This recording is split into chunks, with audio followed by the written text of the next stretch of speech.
Assalamualaikum warahmatullahi wabarakatuh. Kami dari kelompok 8 akan menjelaskan materi mengenai asas-asas hukum.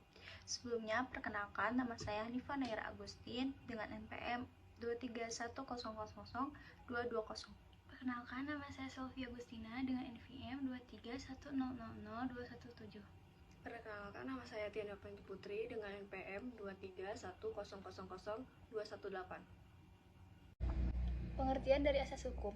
Asas pemberlakuan hukum merupakan prinsip dasar atau aturan dalam pemberlakuan hukum. Apabila dalam sistem hukum terdapat pertentangan, maka asas hukum akan tampil untuk mengatasi pertentangan tersebut.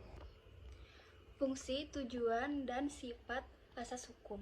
Fungsi asas dalam ilmu hukum hanya bersifat mengatur dan eksplikatif atau menjelaskan. Tujuannya adalah memberikan ikhtisar, tidak normatif sifatnya, dan tidak termasuk hukum positif. Asas-asas hukum terdiri dari 5 asas. Yang pertama adalah lex specialis derogat lege generalis. Asas ini menyatakan bahwa peraturan yang lebih khusus mengesampingkan peraturan yang lebih umum. Asas lex specialis derogat lege generalis hanya berlaku terhadap 2 peraturan yang secara hierarki, sederajat, dan mengatur mengenai materi yang sama. Contoh asas lex specialis derogat lex generalis adalah ketentuan Undang-Undang SPPA tentang pidana pokok dan pidana tambahan bagi anak pelaku tindak pidana adalah lex specialis dari ketentuan pidana pokok dan pidana tambahan dalam KUHP. Yang kedua adalah lex superiori derogat lege inferiori. Asas ini menyatakan bahwa peraturan yang lebih rendah tidak boleh bertentangan dengan peraturan yang lebih tinggi. Dengan demikian, peraturan yang lebih tinggi akan mengenyampingkan peraturan yang lebih rendah. Asas ini hanya berlaku terhadap 2 peraturan yang secara hierarki tidak sederajat dan saling bertentangan. Contoh asas lex superiori derogat lege inferiori adalah putusan Mahkamah Agung nomor 68 P/HUM _2019 yang menyatakan pasal 2 ayat 1 dan 2 Peraturan Bupati Kepulauan Aru nomor 53 tahun 2018 bertentangan dengan peraturan perundang-undangan yang lebih tinggi, yaitu pasal 5 huruf C pasal 6 ayat 1 huruf I Undang-Undang 12/2011 halaman 48. Yang ketiga adalah lex posteriori derogat lege priori. Asas ini berarti peraturan yang baru mengesampingkan peraturan yang lama. Asas ini bertujuan untuk mencegah ketidakpastian hukum yang mungkin timbul manakala terdapat 2 peraturan yang sederajat berdasarkan hierarki.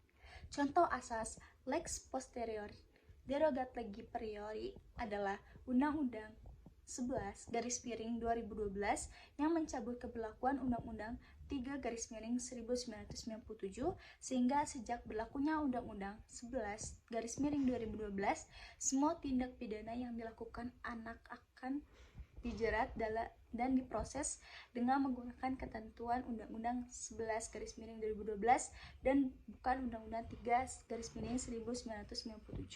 Yang keempat, lex dura sed tamen scripta adalah hukum adalah keras tetapi harus ditegakkan. Hukum memang kejam tetapi begitulah yang tertulis. Hukum tidak memaksa seseorang untuk melakukan sesuatu yang tidak mungkin. Undang-undang itu kejam, tapi demikianlah bunyinya merupakan salah satu pilar untuk meminjam terselenggarakannya kepastian hukum. Selengkapnya lihat putusan Mahkamah Agung nomor 104 K/PDT.SUS/2012 halaman 6. Tanpa keputusan hukum yang orang yang tidak tahu apa yang harus diperbuatnya dan akhirnya timbul keresahan. Akhir, undang-undang tidak boleh berlaku surut atau non-regulatif.